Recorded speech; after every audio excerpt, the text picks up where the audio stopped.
Tara Canby had always been the kind of woman the world tried to underestimate. At 25, she carried herself with a softness that belied the fire inside her. Her body was full, generous, round in the way African beauty sculpted itself naturally. She loved her curves, loved the way her clothes dipped and hugged the contours of her hips, the way her arms were soft but strong, the way her face looked warm and glowing when she smiled. But people always thought her weight was the first chapter of her story. They didn't know it wasn't even in the prologue. Tara had the kind of brain that turned problems into puzzles and puzzles into profit. She'd been like that since childhood, quietly observing, always absorbing. While other kids in primary school were playing tag, she was calculating how much her mother could save on groceries by switching brands. In secondary school, she built a small reselling business, buying cute stationery from online vendors and selling them to classmates at a markup. Her father used to laugh and call her, "My tiny tycoon." She grew up as the only child of Chief Adeoye Canby, real estate mogul, industrial powerhouse, respected philanthropist, and billionaire. That last part, the billionaire status, was something he carried lightly but everyone else carried heavily. It meant eyes were always on them. Eyes that judged, admired, hated, or envied. Eyes that pretended to see the family but really only saw the money. Tara learned early to ignore what people saw. She had her own eyes, and her eyes saw everything. At 18, she left Nigeria for Canada to study business analytics. Her father had wanted her to stay. He was protective in a way only a single father could be, but she needed the distance. She needed the world to know her as Tara, not the Akanbi heiress, not the billionaire's fat daughter. Canada was good to her. It was quiet, organized, disciplined. And for the first time in her life she felt invisible, but in a good way. Nobody knew her. Nobody cared how much her father was worth. Nobody whispered behind her back because of her size. She thrived. She made friends, joined projects, interned at a top firm, graduated at the top of her class. And with the small savings from her internships, she launched her own mini-business, an online retail boutique that sold curated fashion items for plus-sized women. It blew up faster than she expected. Her customer base grew across Canada, then the US, then the UK, then suddenly the orders from Nigeria started trickling in. She felt unstoppable. Her life was on a quiet, beautiful upward climb, until the phone call that rerouted her destiny. It was a chilly Thursday evening in Toronto. Tara was at her small apartment, wrapped in a thick blanket, laptop balanced on her thighs as she updated her website. A cup of steaming peppermint tea sat on the table. Music floated softly from her Bluetooth speaker. Her phone buzzed. "Daddy." Her chest warmed.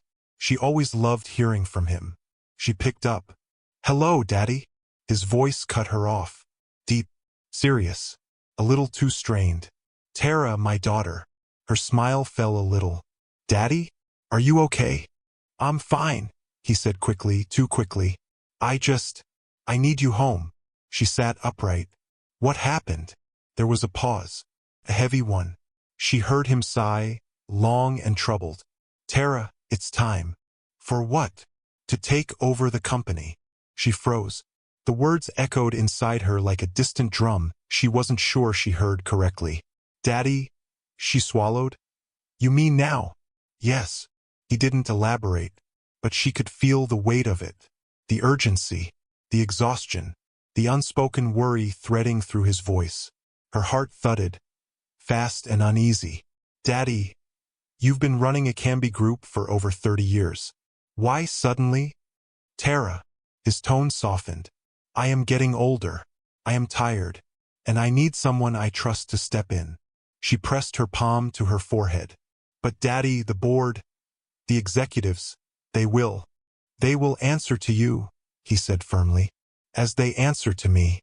And if anyone has a problem with that, they can leave." It wasn't arrogance. It was truth. Chief Adeoye had built his empire from nothing. People respected him because he earned it. But Tara? She wasn't sure they'd accept her. "Daddy, are you sick?" she finally whispered. "No," he promised. "I'm healthy, but I'm not blind. There are things happening inside that company. things they're hiding from me, and I need fresh eyes. Your eyes. Her breath caught. He trusted her. Really trusted her. I'll come home, she murmured. She heard the relief in his exhale. Thank you, my child. 2 weeks later, she boarded a flight back to Lagos. As the plane descended and the familiar landscape blossomed under the clouds, red earth, scattered roofs, winding roads, her heartbeat fluttered with mixed emotions. Excitement, fear, responsibility, curiosity. She wasn't the same girl who left years ago. She had grown, matured, hardened in some places, softened in others. But she didn't know what waited for her at home. When she walked out through the arrival gates, her father was there waiting. He hugged her so tight she almost cried. You look good, he said, stepping back to examine her. Stronger. I had to be, she teased. They drove home, talking about everything except the company. He didn't push. She didn't ask. They both needed the quiet before the storm. But that night, in the living room, after dinner, she finally voiced the question sitting in her chest. Daddy, you want me to take over the company, but how am I supposed to know who to trust? He hesitated. Then she saw it, his face, lined with worry, with stress, with the kind of exhaustion men like him rarely showed. I don't know anymore, he admitted softly. That is why I want you there. Tara's mind turned. Fast, sharp, and then the idea came. Daddy, what if? She paused, gathering courage. What if I enter the company not as myself? His brows furrowed. What do you mean? I want to see the company from the bottom, she said. I want to watch the staff, hear the way they talk, see how they behave when no one is watching. He blinked. Tara, what exactly are you planning? She inhaled deeply. Let me join the company as a gardener. Her father choked on his water. A what? Daddy, it makes sense, she insisted. Gardeners see everything. They move across the compound. They hear conversations. They're invisible. Tara, this is madness, he sputtered. You? A gardener? It's the only way, she said firmly. If I walk in as your daughter, everyone will pretend. Everyone will hide their real colors. But if I enter as a nobody, I will see the truth. Her father stared at her, stunned, trying to wrap his mind around what she was saying. Then slowly, a smile crept onto his face. Proud smile. You truly are my daughter, he whispered. She smiled back, and the plan was born. Over the next week, Tara transformed. She consulted with a professional disguise artist, someone her father trusted. Together they created a whole new version of her. A slightly tangled braid wig, a worn-out clothes, oversized round glasses, a soft rubber slippers. A little dirt smudged on her arms and skirt. A posture that made her look smaller, unsure, blend-inable. She practiced lowering her voice, avoiding eye contact, walking quietly. When she looked in the mirror on the morning of her new job, she barely recognized herself. Ready? Her father asked. Ready, he sighed. You know you don't have to do all this. She smiled softly. I do. When she stepped into the massive compound of her father's company, pushing a small wheelbarrow, head down, ID card clipped to her faded shirt with the name Tiniola Moses on it, no one looked at her twice. She was just another staff member. Another gardener. Another shadow. Perfect. She swallowed a breath, tightened her grip on the wheelbarrow, and whispered to herself, let's see what's really happening in this place. And with that, she stepped fully into a world she thought she knew. But absolutely nothing could prepare her for what she was about to discover. Becoming invisible was easier than Tara expected. Not because she lacked presence, far from it. Tara had always walked into rooms like she owned them, even when she didn't. She had a natural confidence, a glow that made people pay attention. But the trick to invisibility wasn't to erase yourself. It was to give people something they didn't want to look at. A gardener, a nobody, a person in the background. People didn't look at people they assumed didn't matter. And that was exactly what Tara needed. Her father had reluctantly agreed to her plan, But even he was shocked by how convincing she looked after the disguise team finished with her. The transformation was subtle but powerful. Her hair was no longer the lush curls she usually kept in a blowout. Instead, her wig was tied into a rough single braid that hung tiredly down her back. Her clothes were faded, the kind thrift stores rejected: muted brown top, cheap wrapper-like skirt, old slippers with one strap repaired using a rubber band. A little dust on her forehead, a faint smudge on her arm, her glasses, round, oversized, slightly foggy, completed the look. She looked like someone life had pushed to the margins. Even her father needed a second look before whispering, "My God, Tara, this is risky." She squeezed his hand. "Trust me." He nodded, but she could see the worry in his eyes. His daughter, the woman he'd raised with love and protection, was about to walk into the lion's den pretending to be prey. Tara left the mansion at 6 a.m., sitting in the back of a staff shuttle to blend in. No one turned to look at her. The other workers were busy dozing, scrolling their phones, or complaining about traffic. The shuttle reached the massive Akambi Group building just after 7. The building was modern and intimidating. Glass walls, silver edges, flags fluttering, security guards patrolling. She knew the architecture by heart, but today it felt different. Today she wasn't entering as the chairman's daughter. She was entering as Tiniola Moses, new contract Gardner. Her heart thudded, heavy with anticipation. She adjusted her glasses, grabbed her wheelbarrow, and stepped into the compound. No one paid attention. Perfect. The landscaping department was located behind the main building, near the staff cafeteria. Tara approached the small shed where Gardner stored tools. Inside, 3 men sat around a plastic table, sharing Puff Puff and Agbalumo. One of them looked up. "Yes? Wetin you want?" She kept her voice soft, slightly shaky. I'm the new Gardner. They told me to report here." Another man sized her up. "You be new person? You go suffer." Oh. Laughter broke out. Tara lowered her gaze and nodded timidly. "Name?" the first man asked. "Tiniola, sir." "We no day do sir here," he said. "Just call me Shola." He tossed her a faded green apron. "Start with the side garden near the admin block. The flowers there don't spoil." She nodded, grabbed a rake, and hurried out. As she walked, she felt the sting of the mocking laughter behind her. This is only the beginning, she reminded herself. Her first hour as a gardener was eye-opening. From where she knelt trimming the hibiscus shrubs near the administrative building, she watched staff strolling in. She studied every pair of heels, every corporate suit, every staff ID, every interaction. She could tell instantly who worked hard and who performed for show.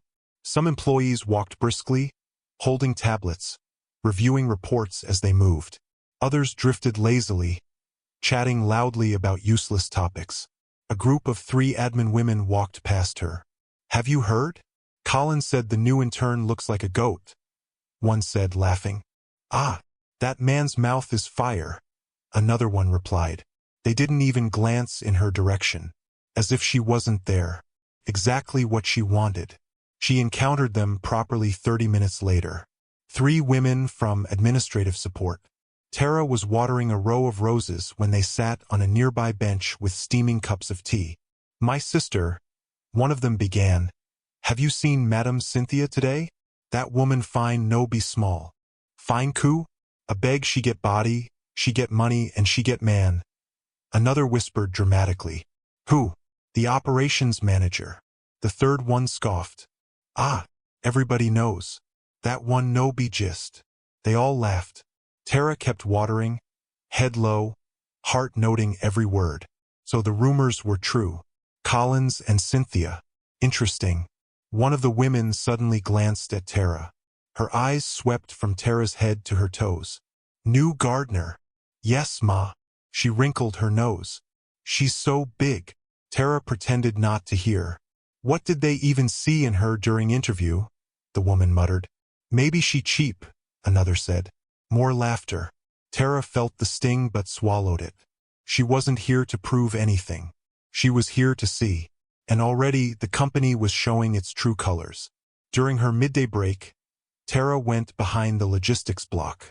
She needed shade, but instead she found 5 men, grown men, snoring loudly on benches beside a stack of unopened shipment boxes. One had even laid his head on a sack of office supplies. She blinked. They were supposed to be out on delivery runs. Instead, they were dreaming peacefully on company time. A voice whispered behind her, "Don't mind them.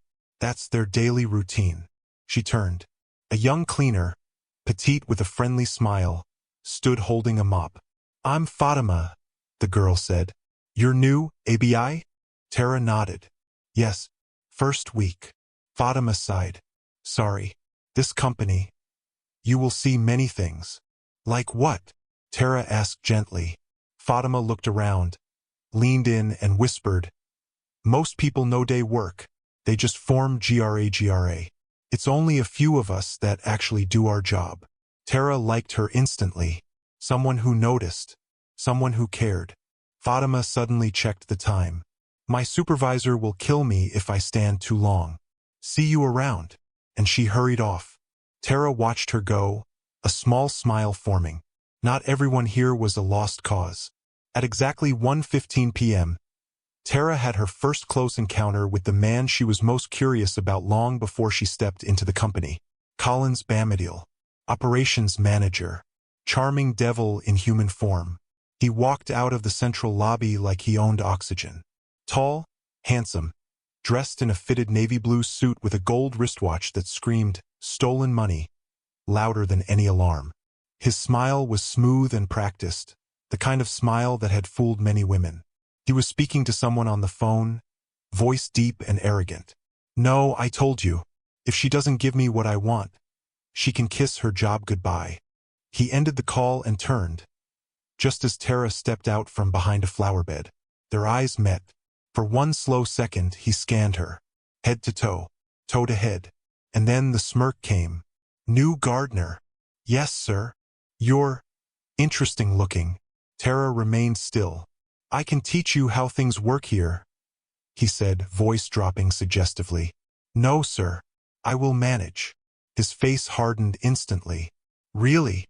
"Yes, sir." He stepped closer. Too close. "You'll regret forming Pride for me," he whispered. Then he walked off, perfume trailing behind him like arrogance in vapor form. From the second-floor window, Tara spotted a woman watching the interaction. Tall, sharp-faced, wearing a pencil skirt and red lipstick. Cynthia, finance manager. Collins' rumored lover. She was staring at Tara with calculating eyes, as if Tara were competition. Tara almost laughed. If only she knew. That night, back at the mansion, Tara sat with her father in his study. "What did you see?" he asked, anxious. "A lot," she said. "And it's only day one." She told him everything, the gossipers, the lazy staff, the attitude, the lack of discipline. But she left out one detail. Collins. She needed more time before she brought that part to him. Her father listened quietly, occasionally shaking his head. "My company," he murmured, "has rotted under my nose." "Don't worry," she said, a small smile spreading. "I will fix it." He squeezed her hand, pride flooding his eyes. The next morning, Tara woke at 4:45 a.m., tied her wig, slipped into her faded clothes, and became invisible again. She was getting good at it. As she stepped into the compound at sunrise, pushing her wheelbarrow, no one greeted her or looked twice. Good. She wasn't here for friends. She wasn't here for validation. She wasn't here to be liked. She was here to observe. To gather evidence. To expose the rot. Prepare for the throne she would soon inherit. Tara Akambi, the billionaire's daughter, had officially become a ghost inside her own legacy. And the company had no idea the storm that was coming. For the first few days, Tara moved through Akambi Group like a shadow, quiet, unnoticed, and almost forgotten. She woke early, tied her wig, stepped into her faded Gardner outfit, and arrived before most of the staff. The mornings were always peaceful. Soft dew on the hedges, crisp air before the sun hardened, the rhythmic chirping of birds around the compound. It was the only time the company felt calm. By 8 a.m., the chaos started. And it was loud. A Canby Group was supposed to be one of the country's most respected enterprises, known for discipline, structure, and high standards. But from her undercover position, Tara saw a very different reality. Supervisors strolling in at 9:30 a.m., junior staff spending hours on TikTok, printers jamming because no one serviced them, dirty break rooms, late reports, office gossip everywhere. It was dysfunction wrapped in corporate wallpaper. But no one dared talk about it because everyone assumed the chairman saw everything. He didn't, and those who knew the truth protected themselves. Tara kept her head down, pruning flowers and trimming hedges, but her eyes and ears were open. She saw the rot layer by layer.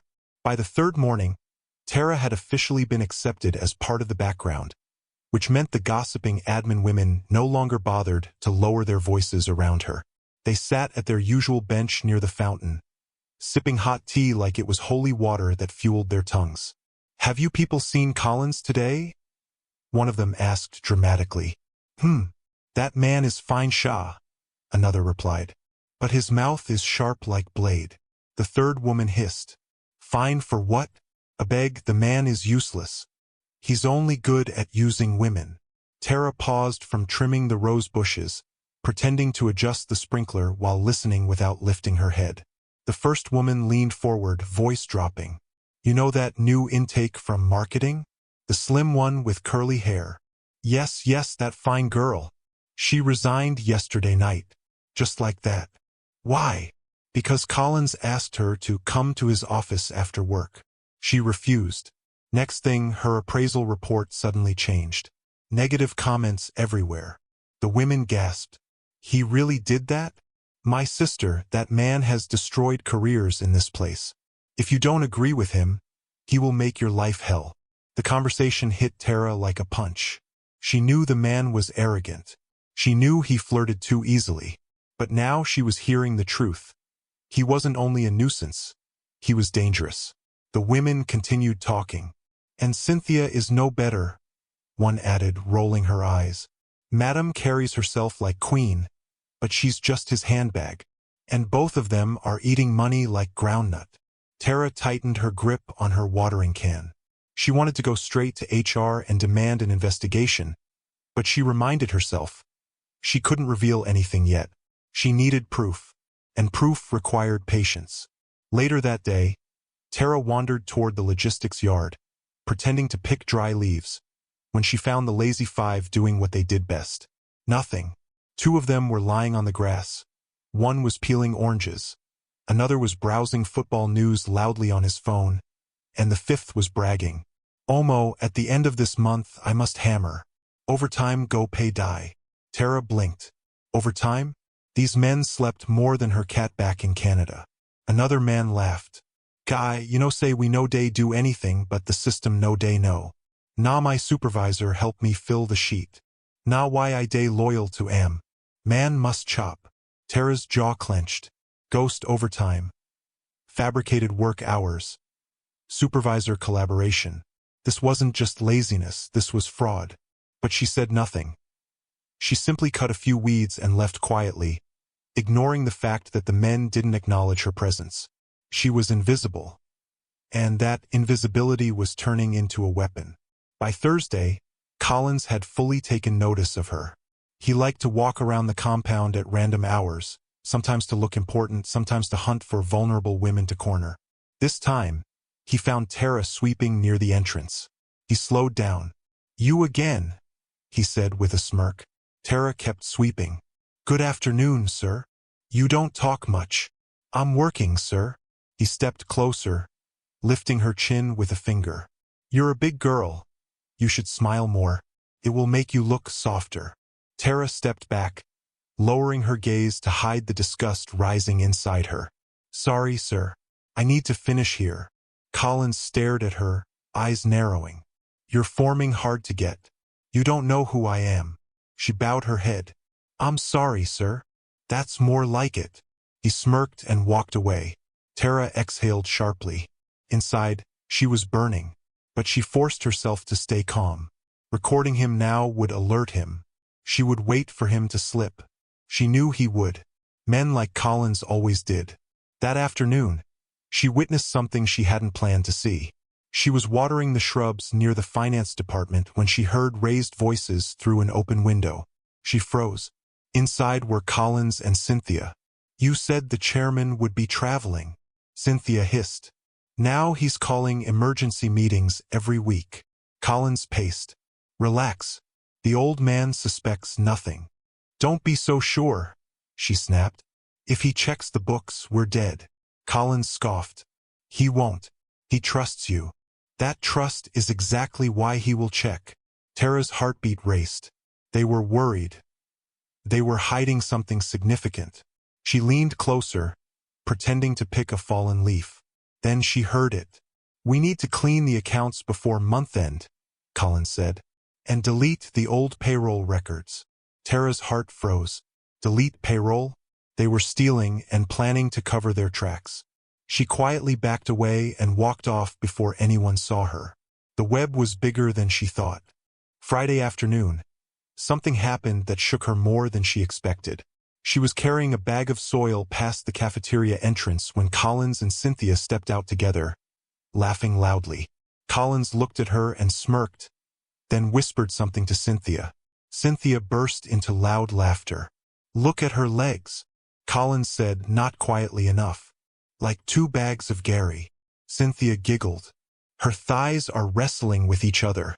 Staff around them laughed. Tara stopped walking for a moment. She wasn't used to this. Not because she hadn't heard insults before. She had. But because she wasn't used to being powerless.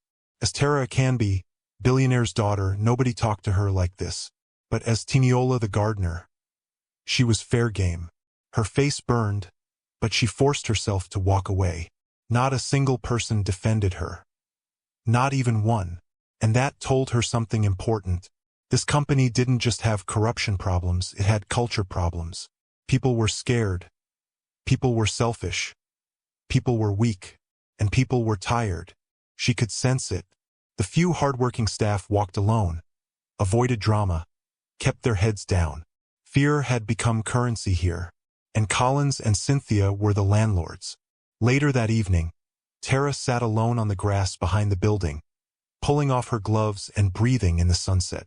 She wasn't crying. She refused to give them that victory, but she felt something simmering in her chest. Anger, determination, clarity. This wasn't just about taking over her father's business anymore. It was about saving it. Suddenly, she heard footsteps. It was Fatima, holding a mop, her face full of concern. "Are you okay?" Fatima asked gently. Tara nodded. "Yes." Fatima frowned. "I saw what Collins and Cynthia did earlier. You didn't deserve that." Tara's throat tightened. "Thank you," she whispered. Fatima sat beside her. "Don't mind them. Many people here are wicked. Just do your work and stay away from trouble." Tara looked at her. This small, hard-working young woman who treated her like a human being. Not a joke. "You're kind," Tara said softly. Fatima smiled shyly. "We are all trying to survive." Tara watched her walk away and made a silent vow. When she finally revealed herself, Fatima would be one of the first people she rewarded. As Tara walked home that evening, she carried more than her tools. She carried the first layer of evidence. She carried the truth. She carried anger. But most importantly, she carried resolve. The Canby Group was rotten. Her father had been betrayed. People were suffering. And she, the invisible Gardner, the daughter everyone underestimated, the heir nobody knew was already among them, would clean the company from the inside out. Week 1 was over. The real work was just beginning. Tara woke up Monday morning with a heaviness in her chest. Week 1 had been shocking, messy, and painfully revealing. She had witnessed laziness, gossip, corruption, and cruelty. Most of it aimed directly at her. But week two was war. She tied her wig, tucked in her fake ID card, grabbed her small bag of tools, and stepped into the compound with a stronger spine than she had the previous week. No matter what they threw at her, she would not break. She was here for a mission, and a mission required resilience. Tara had barely stepped into the garden with her rake when Collins appeared, swinging a file in his hand and wearing a smug grin like it was designer cologne. "Gardner," he barked. Tara turned. "Good morning, sir." He walked up to her slowly, clearly enjoying the power imbalance. "I told you last week. You don't talk to me anyhow." He waved the file. "From now on, you will be reporting directly to me." That was odd. Gardeners didn't report to operations managers. But Tara bowed slightly. "Yes, sir." He smirked. "Come to my office." Tara froze inside, though she kept her face straight. "Sir, I'm supposed to." "I said come." She followed him through the glass doors. Her heart pounded, not with fear but with contained fury. Inside his office, he shut the door behind her. No cameras in here, well, none she could access, so she mentally prepared. Collins sat on his table, arms crossed. "Why do you behave like you're better than the other gardeners?" he asked. "I don't, sir." "You do. I talk to you, you pretend you don't hear. I look at you. You behave like I'm disturbing your life." "I'm sorry, sir." He chuckled. "You should be. Because if you annoy me again, you'll be packing your load by Friday." Tara swallowed. He leaned closer. "But you don't have to lose your job. A fine, big woman like you, I can take care of you." There it was. The real motive. She stepped back. "Sir, please. I'm just here to work." He frowned instantly. "I see. You're forming." He stood up, towering over her. "Well, I don't force myself on anybody, but I can make life very uncomfortable for you." He dismissed her with a wave. "Get out." As she walked out, a few staff members glanced at her, some with pity, others with amusement. They had seen this pattern play out before. Tara didn't react, but deep inside, a storm was forming. The rest of the day unfolded like a coordinated attack. When she reached the garden toolshed, she found her wheelbarrow overturned and her watering can missing. One of the gardeners laughed. "Collins say make we no give you anything unless he approves." Tara blinked. "But I need to work." "Na him talk am." She bent without complaint, cleaned the wheelbarrow, filled it again, and fetched water manually from a farther tap. Every inconvenience became intentional. Every task became harder. And then came the whispers. The gossip trio watched her walk past. "She's still here?" one scoffed. "After Collins warned her?" Stubborn fat girl." Laughter. Tara kept walking. At lunch break, she tried to sit behind the shed to eat her packed food, a small bowl of jollof rice. But as soon as she sat, Cynthia appeared with 3 finance officers behind her. "Oh, look!" Cynthia laughed loudly. "The gardener is eating." Tara ignored her. Cynthia walked forward, pretending to adjust her skirt, and accidentally spilled her bottled water all over Tara's food. "Oops." The other women burst into giggles. Tara stared at the ruined food, her lips pressed together. She said nothing. She allowed no tears. Cynthia smirked. "Next time, don't sit on the floor like a goat." Then they walked away. Tara slowly stood up, wiped her hands, and threw away the food. Her stomach growled, but she ignored it. Hunger was nothing compared to the fire burning in her chest. Wednesday morning, everything shifted. Collins gave her a list of new duties, a page ripped from a notebook. Sweep the entire back compound. Rearrange the supply store. Wash the staff bus tires. Replant the east garden. Clean the cafeteria gutters. It was work meant for 5 people. Tara read it slowly and looked up. "But sir, this—" "You're not complaining, are you?" he sneered. "Or should I call HR and tell them you insulted me?" The threat hung in the air. Tara lowered her eyes. "No, sir." "Good girl." As he walked away, she whispered under her breath, "One more day." That afternoon, Tara went into the garden shed where the tools were kept. It was the one place she knew Collins and Cynthia rarely visited. She dropped her small backpack on the ground, pulled out a tiny pouch and opened it. Inside were microcameras her father's security consultant had given her. The size of a fingernail. Magnetic Wi-Fi enabled. Disguisable as screws or dirt. This was the moment she'd been preparing for. She placed one behind the watering tap near the finance office, another inside the toolshed, another on a tree trunk where the gossip trio always gathered. One more, near the logistics yard. Two, around Colin's outside walkway. She worked quickly, silently, expertly. Anyone watching her would see a gardener picking leaves or adjusting taps. But she was planting little eyes. And these eyes would not lie. By evening, she had her first breakthrough. The camera behind the tap captured Cynthia and Collins arguing. "You promised me money this week," Cynthia hissed. "I told you the chairman is restless," Collins shot back. "But we need to clear the records. Do you want us both to go to jail?" Tara's heart thudded. Cynthia continued, her voice shaking. "We've diverted millions, Collins. Millions. You said no one would find out." Tara leaned closer to the playback screen on her phone. Shocked. "Millions. Not thousands. Not hundreds of thousands. Millions." Collins growled. "Stop panicking. I'm handling it." Tara paused the video. There it was. Direct confession. Her chest filled with both relief and anger. She wasn't just being bullied. She was walking inside a den of criminals. Thursday was worse. Collins seemed frustrated with her resistance. He didn't like women who said no. He didn't like women who avoided him.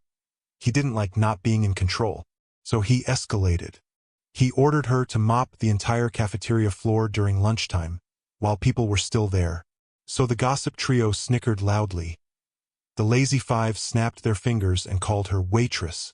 Cynthia walked by and kicked her mop bucket intentionally, spilling water everywhere. "You're so clumsy," she said with a fake pout. More laughter. Tara stood in the puddle, gripping the mop like it was the only thing keeping her rooted. Another staff whispered nearby, "That new Gardner won't last. They've started bullying her." "No pity. She's too big and too proud," someone else said. Tara bit the inside of her cheek so hard she tasted metal. But she did not react. She did not break. If anything, she became colder, calmer, sharper. Because she had more recordings now, more evidence, more proof of corruption, laziness, bullying, fraud. Everything was adding up. Every insult strengthened her resolve. Every humiliation reminded her of the stakes. That evening, when she got home, she finally allowed herself to cry for a little while. Not because of the words or the mockery or the attacks. She cried because she was tired, exhausted, emotionally drained. She had lived 2 lives for nearly 2 weeks. By day, she was Tiniola the gardener. Silent, ridiculed, walked over. By night, she was Tara Akambi, the billionaire's daughter, gathering evidence to save an empire. The duality weighed on her shoulders. She curled into her bed for a few quiet minutes, wiping tears with the back of her hand. Then she sat up, straightened her back, took a deep breath, and whispered to herself, "You're the heir. You can't break now." And she didn't. Friday morning, Tara entered the compound ready. She knew what the cameras had picked up overnight. She knew she had enough material to expose half the management team. The game was changing. She could feel it. Collins came strutting toward her with another ridiculous task prepared. But for the first time, Tara met his eyes without flinching. He paused. Something in her gaze unsettled him. He frowned sharply. "Why are you looking at me like that?" Tara lowered her eyes slowly. "Sorry, sir." But the look had done its job. For the first time, he felt uneasy. He didn't even know why. But Tara did. She had the power now. Real power. And as she walked away with her rake, her heart whispered, "Soon. Very soon." Because the moment she finished gathering every piece of dirt inside this company, she was going to burn everything down and rise as the heir. Week 2 began like a storm gathering quietly. Not loud, not violent, but heavy, the kind of heaviness that made your skin tingle because you knew something big was coming. Tara felt it too.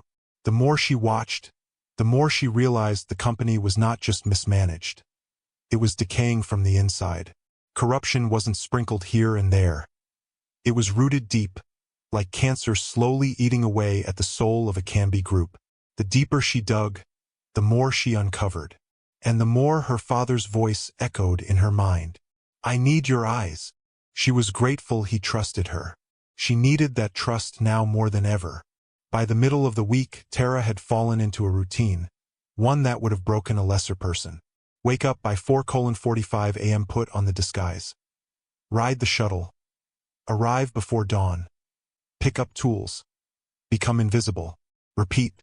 She moved like a ghost, gliding from one part of the compound to another. She was so quiet that people sometimes walked past her without seeing her. She would pause and let them pass, then continue her tasks.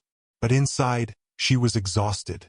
Physically from the constant manual labor, emotionally from the daily bullying, mentally from recording and keeping track of every piece of evidence. She had never worked this hard in her entire life, and yet she had never felt more determined. Wednesday, around 11 a.m., something unexpected happened. Tara was kneeling by the flower beds near the staff cafeteria, pruning with gloved hands, when she felt a small tap on her shoulder. She turned. It was Fatima, the cleaner she'd met earlier, the only staff member who had treated her with kindness since she arrived. Fatima held out a small black nylon bag. "For you," she said with a shy smile. Tara blinked. "For me?" "Yes. You didn't eat yesterday. I saw what happened with Madame Cynthia." Tara's heart tightened. Inside the bag was rice, boiled eggs, and fried plantain, neatly packaged in a food pack. Tara looked up at her. "Fatima." "Thank you." Fatima shrugged, embarrassed. "It's nothing. Everyone deserves to eat." Then she whispered, eyes darting around, "Please be careful. I don't want you to get into trouble." Tara nodded. "I'll be fine." Fatima's voice trembled. "No, you won't if Collins notices that someone is helping you." Tara exhaled slowly. "I'll hide it." "Thank you." Fatima smiled, then slipped away before anyone saw her talking to the Gardner.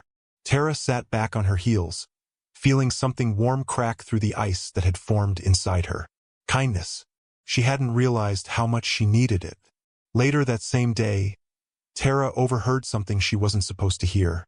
She was trimming the bougainvillea near the HR building when HR manager Mrs. Oak emerged with two assistants, deep in conversation. One of them whispered, "Madam." The chairman asked for the payroll records again. The HR manager's face tightened. "Why?" "He looked at them last month. He said he noticed inconsistencies." "Inconsistencies?" Mrs. Oak scoffed. "Let him come and check now. What will he see? Everything is clean." Her assistants exchanged glances. Mrs. Oak continued, "Tell Collins to update me. I don't want surprises." Tara froze. So HR was involved too? We're complicit. We're scared. Something wasn't adding up. As they walked away, one assistant said under her breath, "Madam, this is dangerous." Mrs. Oak replied with a cold chuckle, "What's dangerous? The chairman barely comes around. And his daughter is still abroad." Tara nearly choked on her breath. The irony. She was right there, trimming plants under their noses.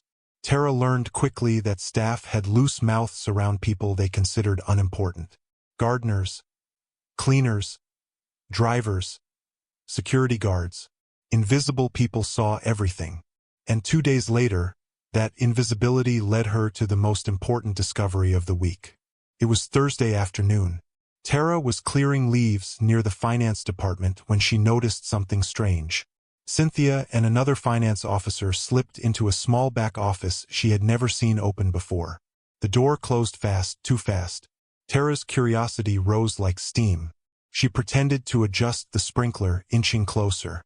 Voices floated out, soft at first, then clearer. "We have to delete the old files before the chairman notices," Cynthia whispered sharply. The male officer replied, "But the system logs everything, madam." "Then override the logs." "Those are permanent logs, madam." "Are you stupid?" Cynthia hissed. "I said override it. Do what Collins taught you." Tara's eyes widened. Override system logs? Erase records? Hide evidence? This wasn't ordinary fraud. This was advanced internal sabotage. Someone inside had taught them how to cover their tracks. "Madam, if the chairman checks everything," Cynthia cut him off. "He won't. He thinks I'm loyal. And even if he checks, Collins knows how to manipulate him." Tara nearly dropped the gardening shears. Manipulate her father? No, impossible. But now she had it. A new path, a new lead, a new target. That evening, Tara was washing her tools when Fatima entered the shed quietly. She looked around nervously, then whispered, "Can I talk to you?" Tara nodded. Fatima stepped closer, eyes full of fear. "Something bad is happening in this office." Tara pretended to frown in confusion. "What do you mean?" Fatima swallowed. "People are talking. About Collins. About what he does with new workers. About how he blackmails them. And some people said, they said he bullies you because you refused him." Tara forced a tight smile. "I'll be okay." Fatima shook her head. "No, you won't. He destroyed my friend." Tara froze. "Destroyed?" Fatima nodded slowly. "She used to work here, in administration. Collins kept disturbing her. When she refused, he turned everyone against her. She cried every day. HR didn't help. They said it was office politics." Tara felt anger rise like boiling oil. Fatima continued, "One day, she didn't come to work. She never came back. No call. Nothing. I think she was broken." A deep, painful silence filled the shed. Tara felt her breath slow. Her fists clenched. She wasn't just investigating corruption anymore. She was investigating harm. Real harm. "What's her name?" Tara whispered. "Amara." Tara closed her eyes briefly. "I'm sorry," she murmured. Fatima blinked rapidly, tears forming. "Please be careful. They're watching you." Back at home that night, Tara sat in her room with her laptop open and her recordings lined up. She replayed every video, every audio clip, every confession, every insult. Her father knocked gently. "Can I enter?" She nodded. He sat beside her on the bed and studied her tired face. "You're pushing yourself too hard," he said softly. "I'm fine," she lied. "No, you're not." She looked away. Her father touched her hand. "Are you sure you want to continue?" Tara inhaled shakily. "Daddy, this company is worse than we thought. There is corruption everywhere. People are suffering in silence." "Collins? What about Collins?" She shook her head. "I'll tell you soon." Her father nodded slowly, trusting her. She leaned her head on his shoulder. "I won't stop," she whispered. "Not until I see everything." He placed a hand on her back. "You're stronger than I imagined." His voice cracked slightly, and in that moment, Tara realized he wasn't just relying on her as his heir. He was relying on her as his protector. The crack in the system had opened, and she had seen what was inside. Now the real dismantling would begin. That night, when everyone else was asleep, Tara crawled into bed and stared at the ceiling. Her muscles ached. Her heart felt bruised. Her mind raced. But her determination, unshakable. She whispered into the silence, "I will save this company, even if I have to tear it down first." And in the darkness, the company's invisible Gardner, the girl they mocked, bullied, overworked, and underestimated, made a silent oath. No more silence, and no more hiding, and no more fear. She was the heir, and her time was coming. The next week felt heavier. Tara arrived at the office on Monday with a knot twisting in her stomach. She had rested over the weekend, but her spirit still felt like it had been wrung dry and hung under the sun. She wasn't physically weak. She was exhausted in the way a person gets from fighting invisible battles day after day. And the worst part? It wasn't over. She stepped off the staff bus, adjusted her glasses, and began her slow walk toward the landscaping shed. The compound hadn't even warmed up for the day, but trouble was already waiting for her. Collins. He was leaning against a pillar near the entrance, phone in one hand, coffee cup in the other, face twisted in a smug smile like he had planned his wickedness in advance. As she passed, he said loudly, "Gardner." Her steps slowed. "Come here." Tara obeyed quietly, head lowered. She could feel his eyes crawling over her like insects. He sipped his coffee and smirked. "You're early. Good. I need you to do something for me." "Yes, sir." He leaned closer, lowering his voice. "You've been ignoring me." Tara blinked behind her glasses. "No, sir. I've been working." "Really?" He scoffed. "You think I don't see the way you avoid my office? The way you run when I'm coming?" She swallowed. "I'm just doing my job. You think you're too good for me, right?" His jaw tightened. "Big body means big pride, ABI?" Tara flinched, the insult landing in her chest like a stone. Collins smiled, satisfied. "I've tried to be nice to you, but it seems you need discipline. So let me help you." He reached out and dragged a finger slowly down her arm. Tara jerked back instantly. Collins' face darkened. "Really? I'm sorry, sir." Her voice trembled on purpose, not out of fear but strategy. "You should be," he hissed. "Because now I will make sure this week is unforgettable for you." He turned and walked away. Tara felt her pulse thudding in her ears. This man was dangerous. Not just corrupt, dangerous. And she had just become his target. The bullying escalated immediately. Before she even reached the shed, Shola, the senior gardener, handed her a crumpled sheet. "Manager Cersei make you do these ones today," he said without looking at her. Tara unfolded the list. Her stomach tightened. Sweep the entire female staff restrooms. Wash the company generator house. Trim the hedges facing the express road. Scrub the security gate floor.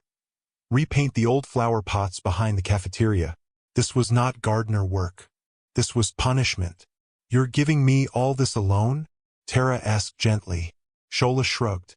"Nah, manager order. You fit tell em say you no go do am." Tara forced a small smile. "No, it's fine."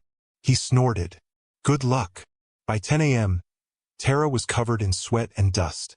She had scrubbed floors, climbed ladders, lifted heavy pots. Her back burned. Her arms felt like lead. But she powered through, taking notes and recording every interaction on her tiny devices. Everything was evidence now. As she repainted a cracked flower pot behind the cafeteria, she heard familiar heels clicking. Cynthia, the finance manager, glanced at Tara, then burst into a mocking laugh. "Is this one not tired yet?" she said to the staff behind her. "See the way her arms are shaking. Maybe if she stopped eating like a tractor, she would move faster." The staff laughed loudly. Tara stared at the pot, hands steady. She would not give them a reaction. Cynthia walked closer, head tilted. Imagine looking like this and still having the audacity to reject Collins. "If it were me, I would be grateful someone gave me attention." The words stabbed deeper than Tara expected. Not because she cared what Cynthia thought, but because she realized this company had normalized cruelty. People laughed at insults. They found pleasure in humiliation. They sided with abusers because it was safer. Tara inhaled slowly and whispered to herself. Soon, Cynthia eventually walked off, her perfume trailing behind her like poison. Around noon, everything shifted from humiliating to dangerous. Collins sent a message through Shola. "Manager say make you go clean the storeroom." Tara stiffened. The storeroom, the one place every female staff avoided. The one place Collins used like his personal den. Her pulse quickened. But she had no choice if she wanted to remain undercover. She walked toward the building, climbing the stairs. As she reached the corridor, she saw Collins leaning against the door of the storeroom, arms crossed, smirking. "I was waiting," he said. She forced a respectful tone. "You asked me to clean here, sir." "Yes," he said, pushing the door open. "After you." Tara hesitated, eyes scanning the hallway. It was empty. Too empty. He stepped behind her and nudged her forward. Inside, the room was dim, filled with cleaning supplies, old office equipment, and stacks of dusty documents. The door shut with a click behind them. "Why are you afraid?" Collins asked softly. "I just wanted to talk." She stepped back. "Sir, I just came to clean." He cut her off, grabbing her wrist lightly. "Do you know how many women in this office would beg for my attention?" Tara's heart thundered. I'm not one of them, she said firmly. His face twisted. You think you're special? You think you're better than everyone because you're big? You think you can embarrass me? No, sir. I will destroy you, he snapped. You hear me? I will make sure you regret ever stepping foot in this company. He stepped closer, voice poisonous. And nobody will defend you because you're just a... He didn't finish. Someone was coming. Footsteps echoed loudly down the hallway. Collins froze, then quickly stepped back and cleared his throat. The door opened. Fatima peeked inside. Her eyes widened. Ah, sorry, sir. I didn't know someone was here. Collins glared. Get out. Fatima rushed away. He turned to Tara again, eyes burning with hatred. This isn't over. He left, slamming the door behind him. Tara sagged against a shelf, breathing shakily. That was too close. Too dangerous. If Fatima hadn't come, she didn't want to finish the thought. After lunch, Tara found Fatima cleaning the stairway. She approached her quietly. Thank you. Fatima blinked innocently. For what? For earlier. Fatima hesitated, then lowered her voice. I saw his face. He wanted to hurt you. Tara swallowed hard. I know. Fatima touched her arm gently. Please, you have to be careful. He's worse than people think. I will. Fatima stepped back, whispering, talk to someone. Tell HR. Tara smiled sadly. HR won't help me. Fatima's eyes softened. I'm sorry. Tara nodded. It's not your fault. It took everything in her not to reveal her true identity, not to promise Fatima that justice was coming. But timing mattered more than emotion. By the time Tara finished her list of impossible tasks, her hands were raw and blistered. Her ankles ached. Her shoulders felt like heavy stones. She walked toward the shed at closing time, moving slower than usual. But just when she thought the day was finally over, Collins appeared again. Tomorrow, he said coldly, you're reporting to the motor garage. They need someone to clean the gutters. Tara clenched her jaw. Yes, sir. And don't be late. I'll be checking. She nodded. He leaned in. I always get what I want, even if I have to break it. Tara didn't answer. She simply walked away. But as she did, she felt something inside her snap. Not fear. Not anger. Clarity. A calm, cold, unshakable clarity. That night, back in her room, Tara sat on her bed with her laptop open. The small cameras had recorded everything: Colin's threats, Cynthia's insults, the finance fraud discussions, HR's suspicious conversations. She replayed all of it one by one. Her door cracked open. Her father stepped inside. You're still awake? Yes. He studied her face.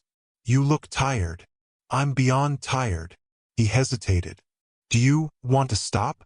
Tara looked at him, eyes burning with quiet fire. No, Daddy, she whispered. I want to finish. Her father nodded slowly. When you're ready, I will be with you. She touched his hand. Soon. He left, closing the door gently. Tara leaned back against her pillow, eyes staring into the dim ceiling. She whispered, he thinks he can break me. A long, breathless pause. Then her voice turned to steel. He has no idea who I am. Before sleeping, Tara downloaded all the recordings into a hidden encrypted folder and backed them up to a private cloud. She set the cameras to higher sensitivity. She reviewed her next steps. And then she whispered to herself, tomorrow will be different. I'm done being scared. She wasn't just gathering evidence anymore. She was preparing for war. And the breaking point wasn't hers. It was Colin's. The company compound looked peaceful at dawn, but Tara knew better. Peace was an illusion around a Canby group. Behind the glass walls, behind the polished floors, behind the corporate smiles, there was decay. And she was done pretending not to see it. She stepped off the staff shuttle, her shoulders heavy but her mind razor-sharp. Her disguise felt lighter on her now, almost like armor instead of shame. She tied her wig tighter, adjusted her apron, grabbed her wheelbarrow, and headed toward the gardens. She had one goal for the day: Finish collecting the last pieces of evidence. Then reveal everything to her father. Then burn the entire corruption to the ground. But she needed one more thing, one final solid proof. And she was determined to get it. When Tara reached the tool shed, she noticed something immediately. Silence. No chatter. No gossip. No laughter. Just uneasy quiet. The Lazy Five weren't snoring in their usual corner. The gossip trio wasn't strolling around with plastic cups of tea. Even the security guards seemed more alert. Something had shifted. A few staff glanced at her strangely, their eyes darting away quickly. Word was spreading. Not about who she truly was, no one suspected that yet. But about something else. Collins was angry. Deeply angry. And when he was angry, he became unpredictable. Shola, the senior Gardner, approached her cautiously. "Manager say make you come to his office," he said gruffly, avoiding eye contact. Tara raised her brows behind her glasses. "Now?" "Yes," he say immediately. Tara's heartbeat slowed, heavy and deliberate. This was it, the moment she had been preparing for. She thanked Shola and walked slowly toward the operations building. Colin's office door was open, but he was inside pacing like a man who'd lost something valuable. When he saw her, he stopped abruptly. "You," he said, pointing a finger at her chest. Tara lowered her eyes. "Good morning, sir." "Shut up," he snapped. Tara bit the inside of her cheek to keep her composure. Collins exhaled sharply, gripping the edge of his desk. "Something is wrong in this office. Something is happening that I don't like." She said nothing. He walked up to her slowly, eyes narrow. "Do you know what I think?" She stayed silent. "I think someone is spying on me." Her heartbeat quickened. Not fear, awareness. "Sir, He cut her off. "Don't talk when I'm talking." He came close enough that she could smell the bitterness of his morning coffee. "Someone has been recording me," he said. "Someone is trying to ruin me, and I intend to find out who." He leaned in. "Do you know anything about it?" Tara kept her voice low and soft. "No, sir." His eyes searched her face, suspicious. But she had mastered the art of looking harmless. After a long moment, he scoffed. "Of course you don't. You barely have sense." He turned away, muttering insults under his breath. Tara inhaled slowly. Each word he threw at her was fuel. Fuel she would burn him with very soon. As Tara walked back to the garden, her mind raced through possibilities. Collins was suspicious, but not of her specifically. He simply felt the walls tightening around him. She needed one last piece of evidence to seal it all. One final, undeniable recording. And the universe delivered it by lunchtime. It started with raised voices. Tara was watering the shrubs near the finance office when she heard shouting inside. Cynthia, and someone else. She turned off the hose, slipped behind the hibiscus hedge, and discreetly checked the tiny camera she'd hidden behind the tap days before. It was recording. Perfect. Inside, voices grew louder. "You said the overtime sheets were signed," Cynthia yelled. "They were," another staff replied. "But Collins changed everything." "You people are going to get me caught," she hissed. "Madam, we did what you said." "No, you didn't," Cynthia screamed. "The chairman keeps asking for payroll logs. If he sees the discrepancies before we clear them." Tara zoomed in with her small listening device. There was rustling, papers slapping against a desk. Then Colin's voice joined the chaos. "Will you both shut up?" Cynthia gasped. "Collins, tell them what you promised." "I promised nothing," he barked. "You people are too loud. You want the whole office to hear your nonsense. You said you would delete the old salary records." Cynthia pushed. "I said I would try." "Try?" she screamed. "We diverted 22 million naira. How do you try?" Tara's breath stopped. 22 million.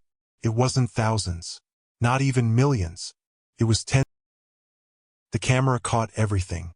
The argument, the confessions, the panic, the blame, the fraud. A complete audiovisual statement of wrongdoing. A smoking gun. Tara's fingers trembled around the hose, but her face remained blank. just a tired Gardner working in the sun. Inside, her heart chanted, "Finally, finally, finally."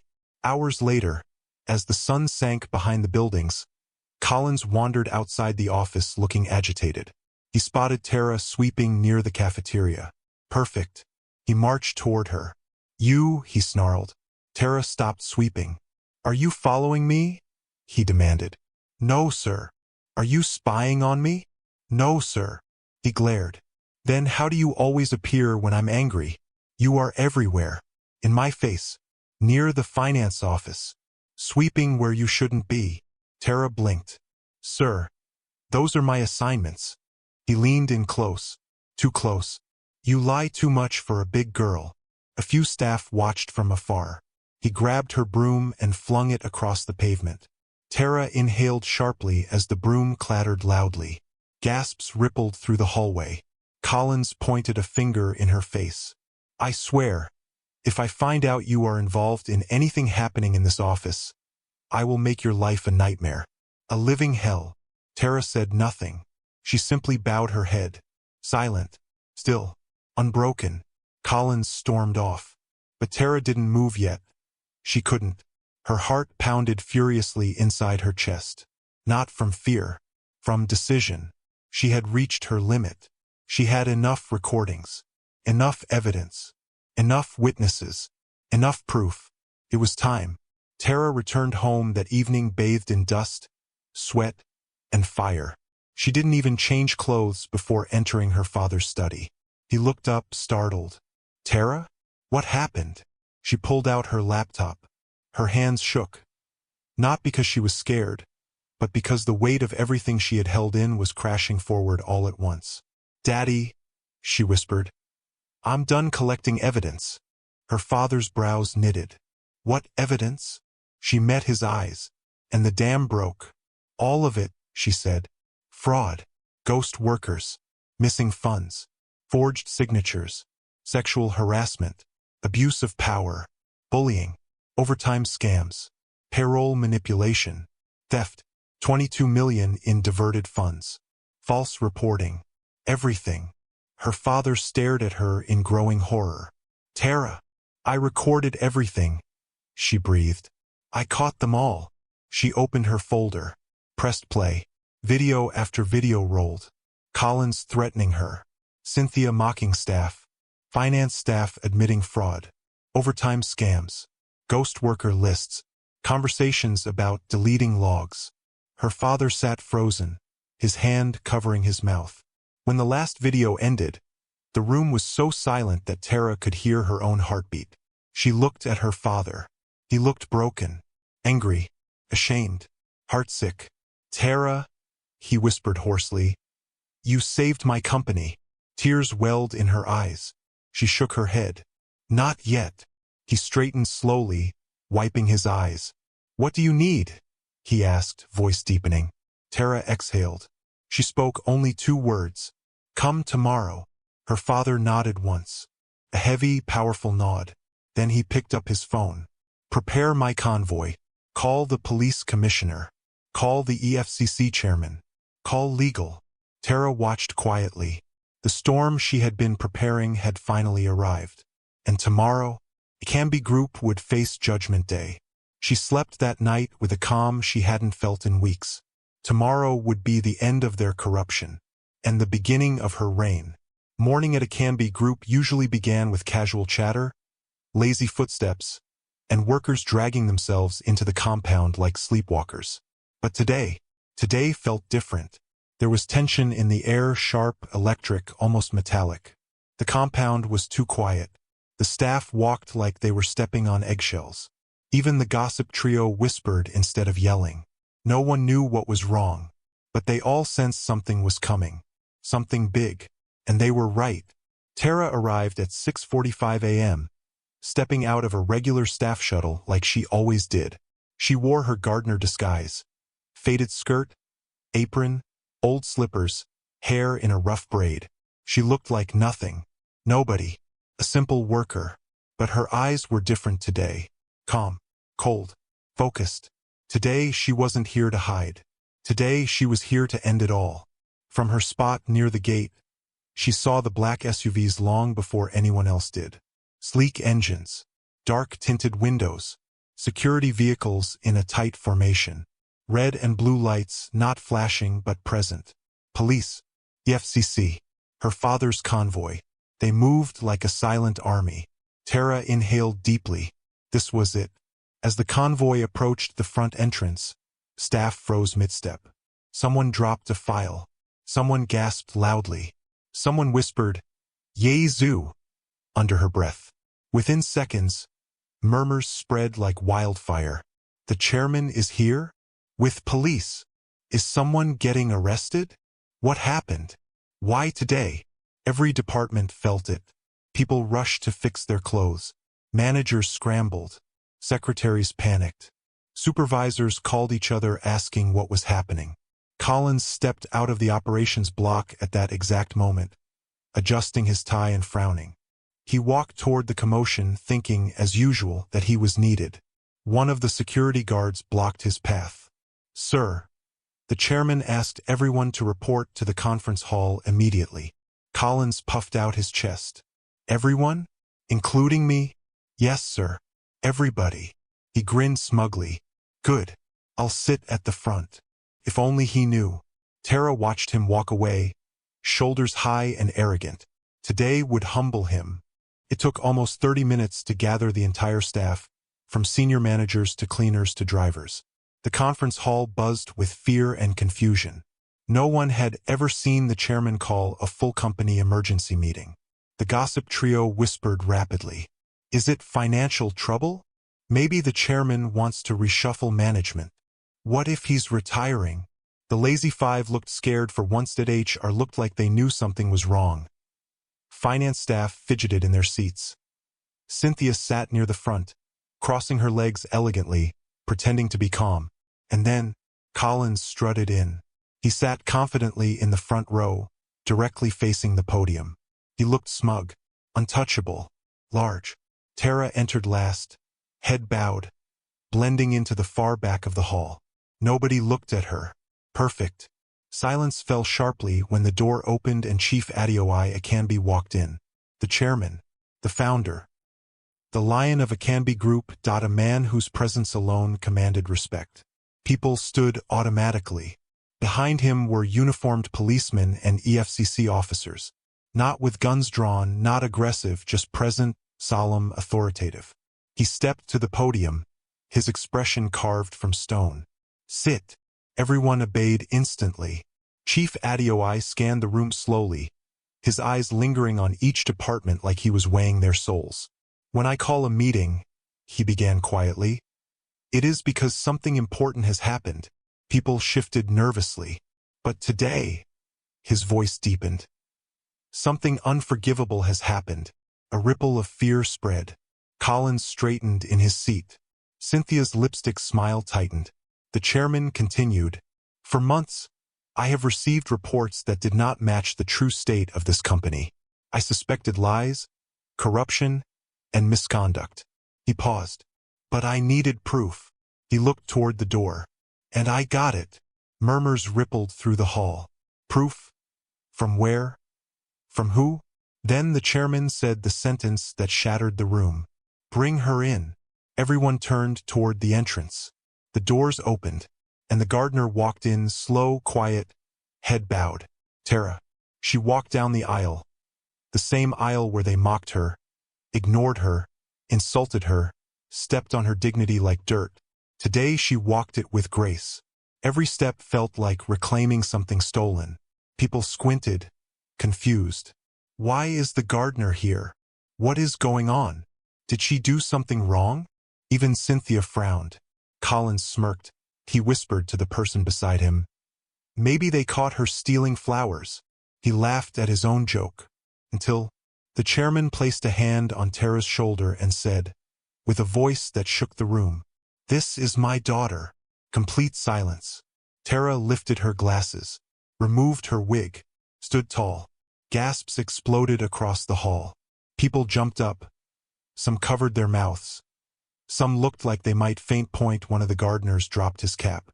The gossip trio clutched each other in terror. The lazy five stared like statues.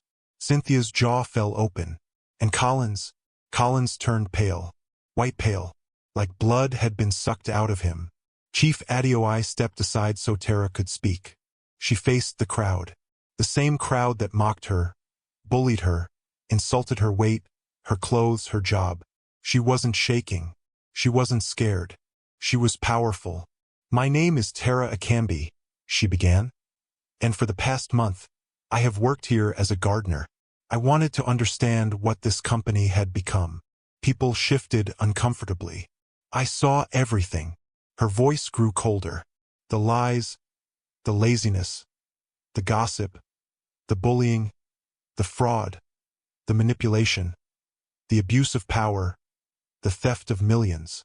Gasps, whispers, fear. "In the last 4 weeks," Tara continued, "I recorded everything. Every conversation, every insult, every illegal activity, every stolen naira." She turned to the chairman and nodded. He clicked a remote. The projector screen lit up. The first video played. Collins threatening Tara in the storeroom. His exact words, "I will make your life a nightmare." The hall erupted.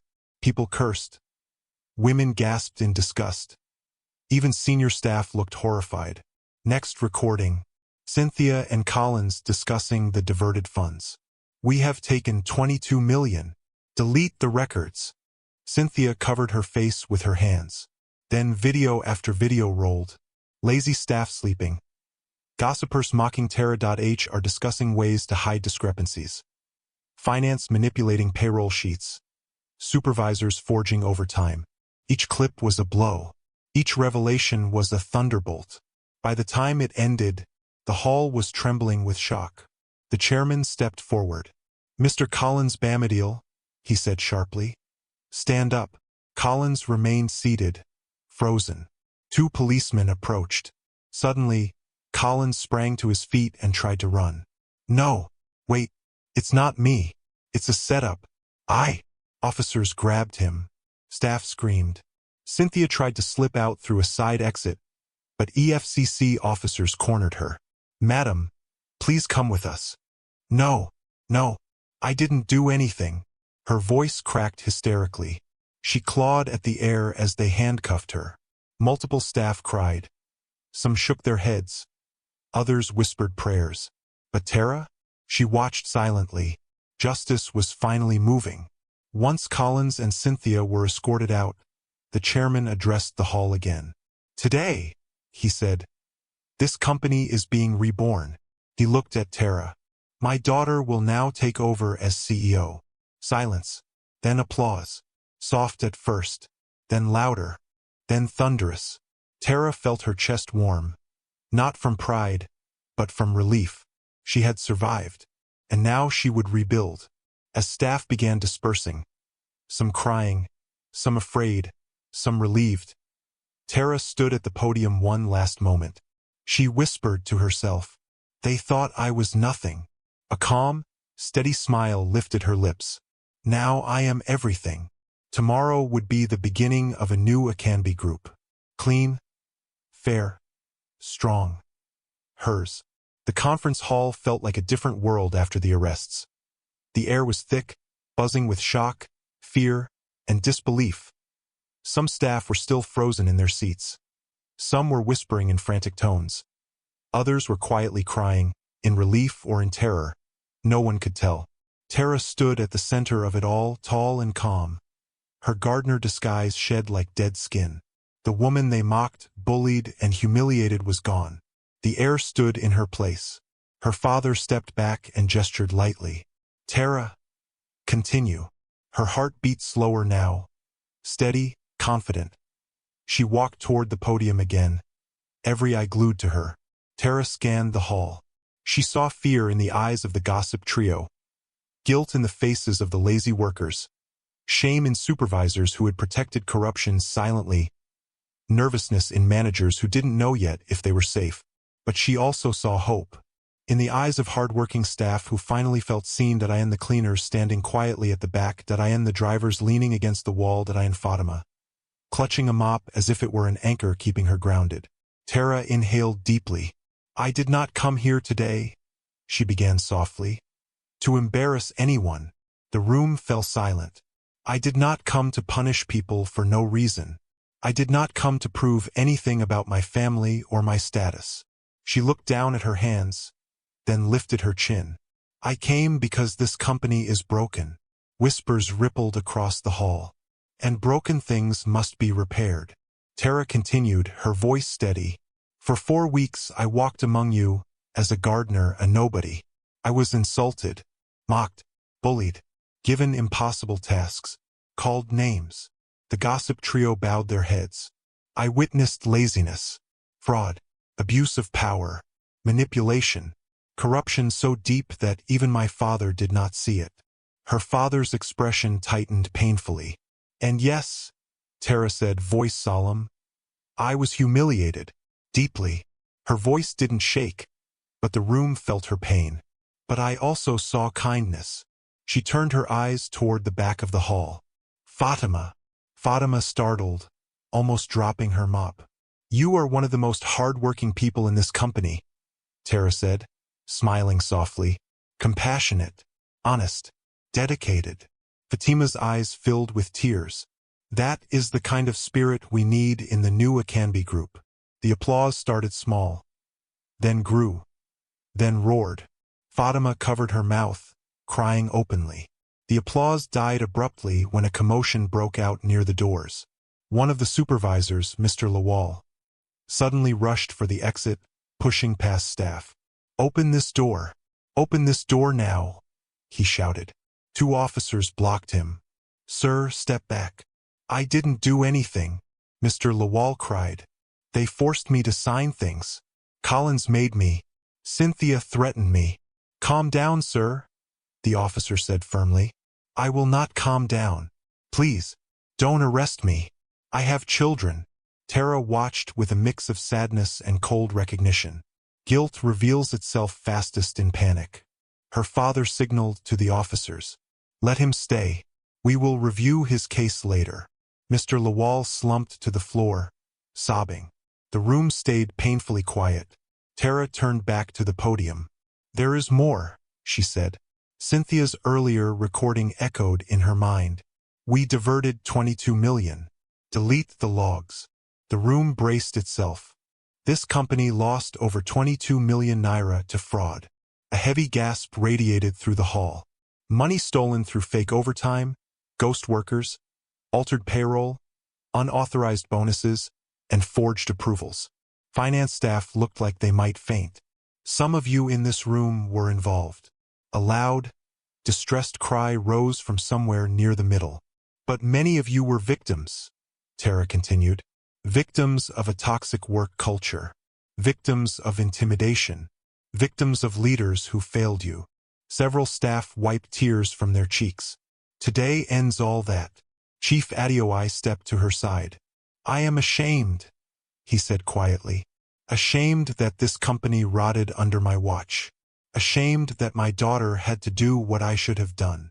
Tara touched his arm softly. You trusted people, she said. Trust isn't weakness. He nodded gratefully. Then he faced the staff. Effective immediately, he declared. I am suspending all department heads pending investigation. Cries, gasps, stunned expressions. The EFCC will review every financial record. HR will be restructured. Operations will be examined. No department is exempt. Silence. And Tara, my daughter, will now take over as acting CEO. Another wave of applause thundered through the hall. Not nervous applause, genuine applause, hopeful applause. Fatima clapped the loudest. Even some managers joined in, accepting the shift. Tara inhaled deeply, humbled, determined. The remaining officers escorted several staff to the front. The 2 finance workers who helped Cynthia, a payroll clerk involved in ghost worker schemes, a logistics supervisor who signed false overtime, a junior HR officer who deleted salary complaints. They stood trembling. Tara looked at them, not with hatred, but with stern disappointment. I don't enjoy seeing anyone punished, she said. But actions have consequences. She turned to the officers. Take them for questioning. Treat them fairly. Yes, ma'am. As they were escorted out, some cried. Some pleaded. Some stayed silent. Tara didn't flinch. This wasn't revenge. It was justice. Next, Tara said, voice calm, we must address workplace culture. Her eyes swept toward the gossip trio. They shrank into their seats. She didn't call their names. She didn't need to. You will receive official warning letters, she said evenly, and mandatory training. One more incident of gossip, bullying, or harassment, and you're gone. The trio nodded frantically. Then the lazy five. They looked like they were waiting for execution. You're lucky, Tara said. You're not thieves, just irresponsible. They nodded, sweating. So here is your decision. Work hard starting today or go home. There will be no second warning. The men fell to their knees, thanking her. She held up a hand. Stand up. Prove it with work, not tears. Then Tara smiled. A warm, genuine smile. And now, she said, to the people who kept this company afloat. All eyes turned. Fatima. Fatima gasped again. Please come forward. Fatima shook her head. Me? Yes, you. Fatima stepped forward slowly, trembling. Tara took her hand. You were kind when you had nothing to gain. You work harder than people who earn 10 times your salary. You treated me, a supposed nobody, like a human being. Fatima began to cry. You are now the head of sanitation, Tara announced, effective immediately. The hall erupted into applause. Her father smiled proudly. Fatima sobbed openly as Tara hugged her gently. As the applause died down, Tara addressed the hall one last time. This company will change, she said. We will rebuild it from the inside out. She lifted her chin. There will be transparency. There will be fairness. There will be accountability. There will be opportunity for those who work hard. Heads nodded. Some people smiled for the first time in months. A Canby Group will not be a company of fear anymore, she declared. It will be a company of dignity. Her father stepped beside her, beaming. Together, father and daughter symbolized renewal. A new era, a new leadership. As officers led the guilty out of the building, as staff wiped tears of relief, as sunlight streamed through the tall glass windows, Tara walked to the front row, stood where Collins had sat so confidently an hour earlier, and whispered to herself, Your time is over. She picked up the broom he had thrown days ago, and quietly snapped it in half. Tomorrow, she would sit in the CEO's office for the first time. Not as a Gardner, not as a victim, but as the rightful heir. Thanks for watching. If you enjoyed this story, please subscribe to this channel and tell us where you are watching from. Have a wonderful day.